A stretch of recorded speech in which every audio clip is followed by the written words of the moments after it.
1942 August 8 ബോംബെയിലെ മലബാർ ഹില്ലിൽ അഖിലേന്ത്യാ കോൺഗ്രസ് സമ്മേളനം ചേർന്നിരിക്കുന്നു.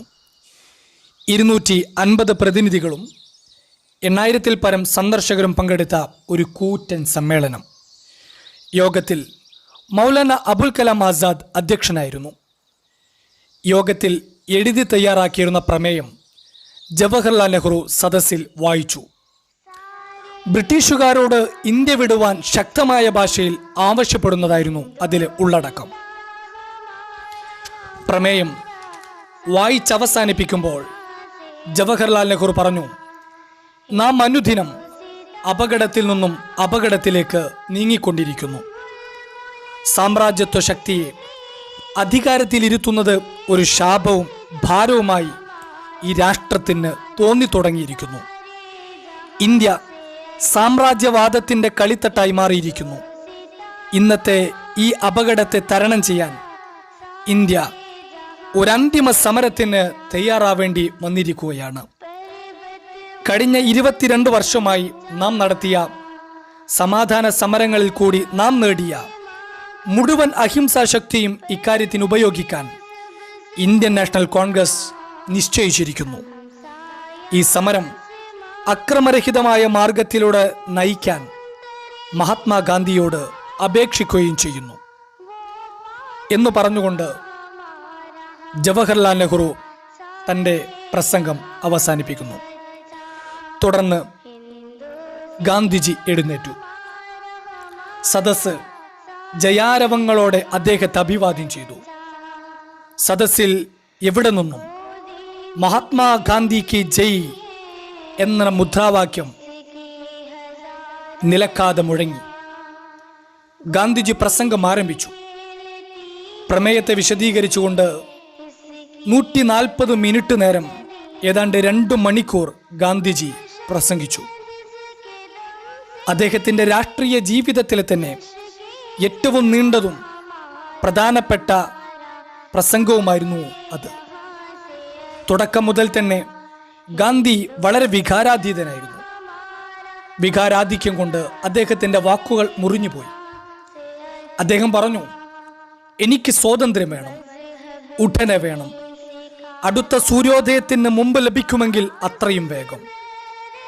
അതിനായി ബ്രിട്ടീഷുകാരോട് നമുക്ക് ഗർജിക്കണം.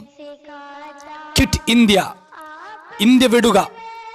സദസ്സ് ശ്വാസമടക്കി പിടിച്ചു. ശക്തമായ ഭാഷയിൽ ഗാന്ധിജി തുടർന്നു, ബ്രിട്ടൻ നമ്മെ നശിപ്പിക്കാൻ തുടങ്ങിയിട്ട് എത്ര കാലമായി നാം അവരെ സഹിക്കുന്നു. 2 മണിക്കൂറിലേറെ നീണ്ട പ്രസംഗത്തിന് സമാപ്തി കുറിച്ചുകൊണ്ട് ഗാന്ധിജി പറഞ്ഞു, ഇക്കഴിഞ്ഞ നിരവധി വർഷങ്ങളായി നാം ധീരത പരിശീലിക്കുകയായിരുന്നു. അത് നമ്മുടെ അഭ്യാസം കൊണ്ടും സഹനം കൊണ്ടും നേടിക്കഴിഞ്ഞിരിക്കുന്നു. അതിനാൽ നാം തയ്യാറാവുക നമ്മുടെ നാടിനെ രക്ഷിക്കാൻ. നാം ഓരോരുത്തരും മുന്നോട്ട് വരിക നമ്മുടെ നാടിനെ രക്ഷിക്കാൻ. നമ്മുടെ രാജ്യത്തിൻ്റെ ഐശ്വര്യം ഇനിയുള്ളതെങ്കിലും നഷ്ടപ്പെടാതിരിക്കാൻ നാം കാവൽ ഭടന്മാരാവുക. ഈ സമരം ഒരു അന്ത്യസമരമാവട്ടെ. ഒന്നുകിൽ വിജയം വരെ, അല്ലെങ്കിൽ മരണം വരെ. രണ്ടിലൊന്നും സംഭവിക്കാതെ നമുക്ക് യുദ്ധഭൂമിയിൽ നിന്നും ഇനി പിൻവാങ്ങിക്കൂടാ. അതിനായി ഞാൻ എൻ്റെ നാട്ടുകാർക്കൊരു പുതിയ ശക്തിമന്ത്രം നൽകുന്നു, ഒരു പുതിയ മുദ്രാവാക്യം. പ്രവർത്തിക്കുക അല്ലെങ്കിൽ മരിക്കുക. അതേ ചരിത്രത്തിൽ ആവർത്തിച്ച് നാം കേട്ട ആ മുദ്രാവാക്യം, ഡു ഓർ ഡൈ. ആദ്യം ഹിന്ദുസ്ഥാനിയിലും തുടർന്ന് ഇംഗ്ലീഷിലും ഗാന്ധിജി പ്രസംഗിച്ചു. ഈ സമയമത്രയും നിഷ്പന്ദമായ അഗ്നിനാളം കണക്കെ വീർപ്പടക്കി ഇരിക്കുകയായിരുന്നു സദസ്സ്. ഗാന്ധിജി പ്രസംഗം നിർത്തി. അപ്പോൾ മാത്രമേ സദസ്സിന് പരിസരബോധം പോലും തിരിച്ചു കിട്ടിയുള്ളൂ. ഒരു പുതിയ ചൈതന്യം സിരകളിൽ ത്രസിച്ചു നിൽക്കുന്നത് പോലെ സദസ്സ് ജ്വലിച്ചു നിന്നു. യുദ്ധരംഗത്ത് അജയ്യ ശക്തി കൈവന്ന ഭടന്മാരെ പോലെ സദസ്സിലുള്ളവരുടെ രക്തം തിളച്ചു. സ്വയം മറന്ന് ചക്രവാളം ഭേദിച്ചുകൊണ്ട് ഇന്ത്യയുടെ പൗരുഷം ഗർജിച്ചു. Quit India, quit India. Malabar ഹില്ലിനപ്പുറത്ത് പശ്ചിമ സാഗരം ആ ശക്തിമന്ത്രം ഏറ്റുപറഞ്ഞു. Quit India. അതെ, നമ്മുടെ സ്വാതന്ത്ര്യ സമര ചരിത്രത്തിലെ ഏറ്റവും ഉജ്ജ്വലമായ അധ്യായത്തിൻ്റെ തുടക്കമാണ് നാം അവിടെ കണ്ടത്. മന്ത്രശക്തിയുള്ള അതിശക്തമായ 2 മുദ്രാവാക്യങ്ങളുടെ അരങ്ങേറ്റവും, പ്രവർത്തിക്കുക അല്ലെങ്കിൽ മരിക്കുക, ഇന്ത്യ വിടുക എന്നിങ്ങനെയുള്ള 2 മുദ്രാവാക്യങ്ങൾ. മലബാർ ഹില്ലിലെ പ്രസംഗത്തിൽ നിന്നും ഉതിർന്നു വീണ ഈ ശക്തിയുടെ 2 തീപ്പൊരികൾ ആളിപ്പടർന്ന് കത്തിക്കൊണ്ട് ഇന്ത്യ ഒരു ഹോമകുണ്ഡമായി മാറുകയായിരുന്നു. പിൽക്കാലത്തെ ചരിത്രപ്രസിദ്ധമായി തീർന്ന ഓഗസ്റ്റ് 9 തലേനാളായിരുന്നു അത്. അർദ്ധരാത്രിയായി. യോഗത്തിൽ പങ്കെടുക്കാനെത്തിയിരുന്ന ആയിരങ്ങൾ ഹൃദയത്തിൽ അഗ്നിസ്ഫുലിംഗവുമായി പിരിഞ്ഞു. നേതാക്കൾ മാത്രം പിരിഞ്ഞുപോയില്ല. പിന്നീടുള്ള ദിവസങ്ങളിലെ പരിപാടികൾ ചർച്ച ചെയ്യുകയായിരുന്നു അവർ. ഗാന്ധിജി ഇത്തിരി വിശ്രമിക്കാനെന്നോണം മാറി നിൽക്കുകയായിരുന്നു. പിറ്റേന്നാൾ മറ്റൊരു യോഗത്തിൽ അദ്ദേഹത്തിന് പങ്കെടുക്കാനുണ്ടായിരുന്നു. ആ സന്ദർഭത്തിലാണ് പോലീസ് സേന എത്തുന്നത്. നേതാക്കളെ വളഞ്ഞുപിടിക്കാൻ. ഏതോ കൊള്ളസംഘത്തെ കെണിയിലകപ്പെടുത്താനുള്ള ഗൂഢശ്രമം പോലെയാണ് പോലീസ് നമ്മുടെ നേതാക്കന്മാരോട് പെരുമാറിയത്. എല്ലാ നേതാക്കളെയും പോലീസ് അറസ്റ്റ് ചെയ്തു. എങ്ങോ കൊണ്ടുപോയി.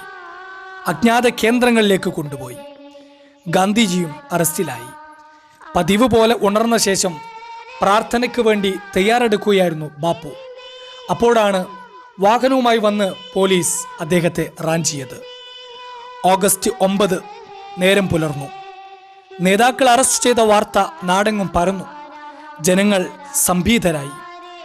ബോംബെയിലെ മലബാർ ഹില്ലിൽ രാത്രിയും പിറ്റേത്തുമായി നടന്ന അറസ്റ്റ് അവിടം കൊണ്ട് മാത്രം സർക്കാർ അവസാനിപ്പിച്ചില്ല. കോൺഗ്രസിൻ്റെയും മറ്റു ദേശീയ പാർട്ടികളുടെയും നേതാക്കന്മാരെ തിരിഞ്ഞ് നാട്ടിലെങ്ങും പോലീസ് കലികൊണ്ട കാട്ടാളന്മാരെ പോലെ പാഞ്ഞു നടന്നു. ചിലർക്കു മാത്രം പോലീസിൻ്റെ കണ്ണ് തെറ്റിച്ച് ഒളിസങ്കേതങ്ങളിലേക്ക് പോകാൻ കഴിഞ്ഞു. എന്നാൽ അപ്പോഴേക്കും പ്രധാന നേതാക്കൾ ഏതാണ്ട് മുഴുവൻ ജയിൽ ഭിത്തിക്കുള്ളിലായി കഴിഞ്ഞിരുന്നു. അവിടെ സമരാഗ്നി ആളി കത്തുകയായിരുന്നു. 1942 ഓഗസ്റ്റിൽ തുടങ്ങിയ ബഹുജന മുന്നേറ്റം നമ്മുടെ സ്വാതന്ത്ര്യ സമര ചരിത്രത്തിൽ ഓഗസ്റ്റ് വിപ്ലവം എന്ന പേരിലാണ് അറിയപ്പെടുന്നത്.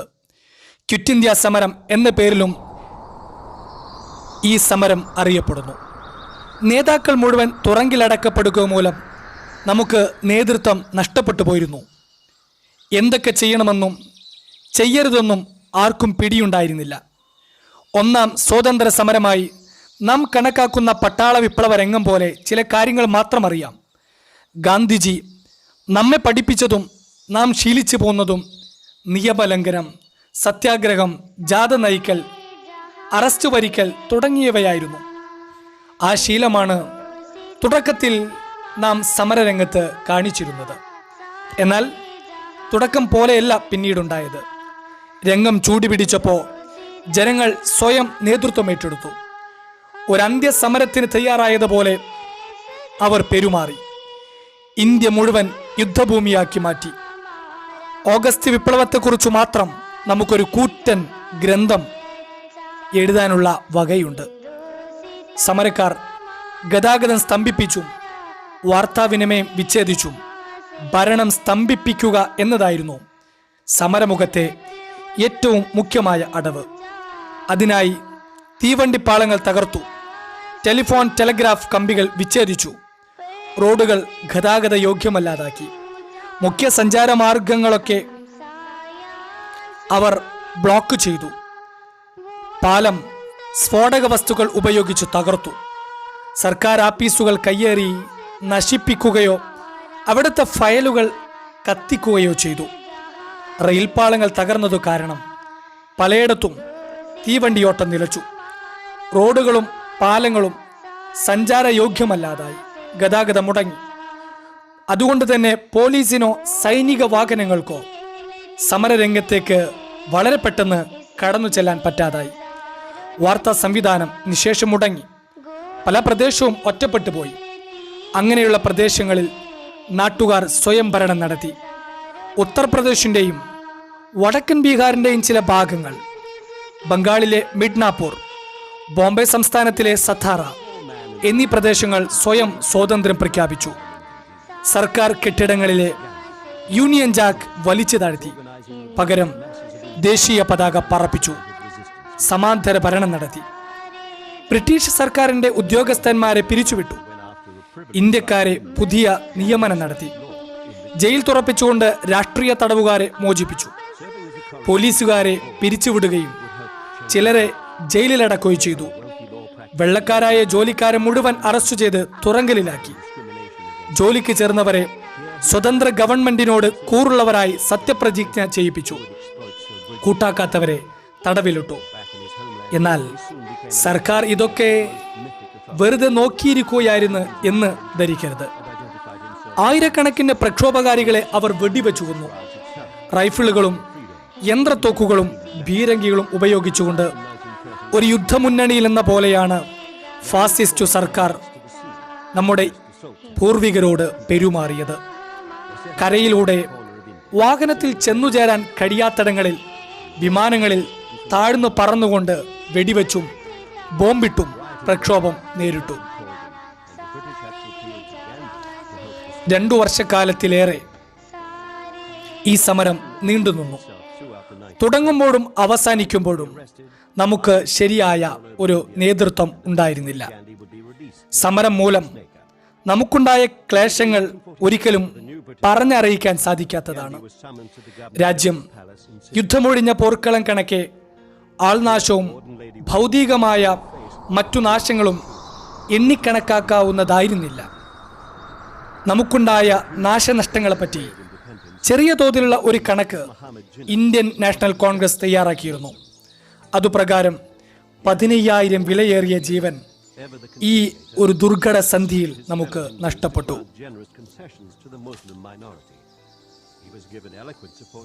ഓഗസ്റ്റ് സമരം ശരിക്കും നടത്തിയത് നേതാക്കന്മാരുടെ അഭാവത്തിൽ ഇന്ത്യയിലെ ജനങ്ങളായിരുന്നു.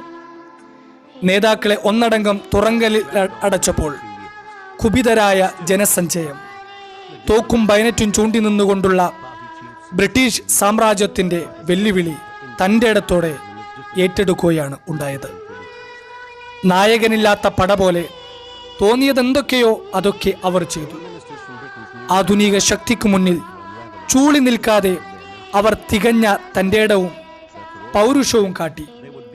ജനഹൃദയങ്ങളിൽ ജ്വലിച്ചു നിന്ന സ്വാതന്ത്ര്യ വാഞ്ചയാണ് അവരുടെ ആവേശത്തെ കെട്ടടങ്ങാതെ ജ്വലിപ്പിച്ച് നിർത്തിയത്.